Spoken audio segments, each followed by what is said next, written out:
বাংলাদেশ সেনাবাহিনীর দায়িত্ব কি? বাংলাদেশ সেনাবাহিনীর দায়িত্ব অবশ্যই বাংলাদেশের সার্বভৌমত্ব রক্ষা করা। কিন্তু আমি আজকে আপনাদেরকে এমন একজন ব্যক্তির নাম বলবো, আপনাদের তার নাম শুনলে বা তার কর্মকাণ্ড শুনলে শিহরিত হয়ে যাবে। সে ব্যক্তিটা হলো জিয়াউল হাসান, যে কিনা র্যাবে চাকরি করেছে, র্যাব 2-এ চাকরি করেছে, সে গোয়েন্দা সংস্থাতে চাকরি করেছে, ডিজিএফআই যেটাকে আমরা বলি। সে কি করেছে? 1030 জন মানুষকে নির্মমভাবে হত্যা করেছে আয়না ঘরে নিয়ে গিয়ে। কিভাবে হত্যা করেছে?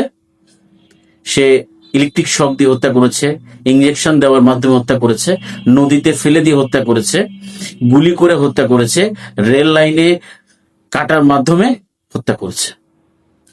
কতটা নৃশংস একজন আর্মি মেজর জেনারেল, যিনি কিনা দেশের সার্বভৌমত্ব, জাতীয় নিরাপত্তা নিয়ে কাজ করার কথা, সেটা না করে তিনি নির্মমভাবে মানুষকে হত্যা করেছে, ভারতে পাচার করেছে।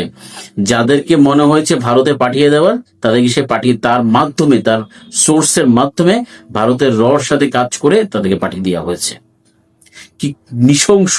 এই জাতির লজ্জা যে একজন সেনাবাহিনীর মেজর জেনারেল এমন কাজ করেছে, কত নৃশংসভাবে মানুষকে মেরেছে। আমরা লজ্জিত। এই সিরিয়াল কিলারের ফাঁসি সর্বোচ্চভাবে আমরা চাই যে তার ফাঁসি হোক, এবং এই রাষ্ট্রে এমন আর কোনো মেজর জেনারেল যেন তৈরি না হয় যে কিনা দেশের মানুষকে হত্যা করে, জাতীয় নিরাপত্তার কাজ না করে, দেশের সার্বভৌমত্বের কাজ না করে মানুষ হত্যা করেছে শুধু একটি সরকারকে টিকিয়ে রাখার জন্য, একটি দেশের যে এজেন্সিকে খুশি করার জন্য। কোটি কোটি টাকা সে বানিয়েছে, 5000 কোটি টাকা সে বানিয়েছে। বিশেষ করে বাংলাদেশের তৎকালীন প্রধানমন্ত্রী খুনি হাসিনার যে নিরাপত্তা উপদেষ্টা ছিল তারেক সিদ্দিকী, তার কথাই মূলত এই হত্যাকাণ্ডগুলো হয়েছে। তার ইশারায় এই প্রত্যেকটা হত্যাকাণ্ড করেছে, 1030 জন মানুষকে মেরেছে। বাংলাদেশের মানুষ এদেরকে স্মরণ করুন যে এরা কতটা ভয়ঙ্কর ছিল। এখন যে ভালো আছি আমরা, সে ভালো থাকাটাকে ভুলভাবে ব্যাখ্যা করবেন না।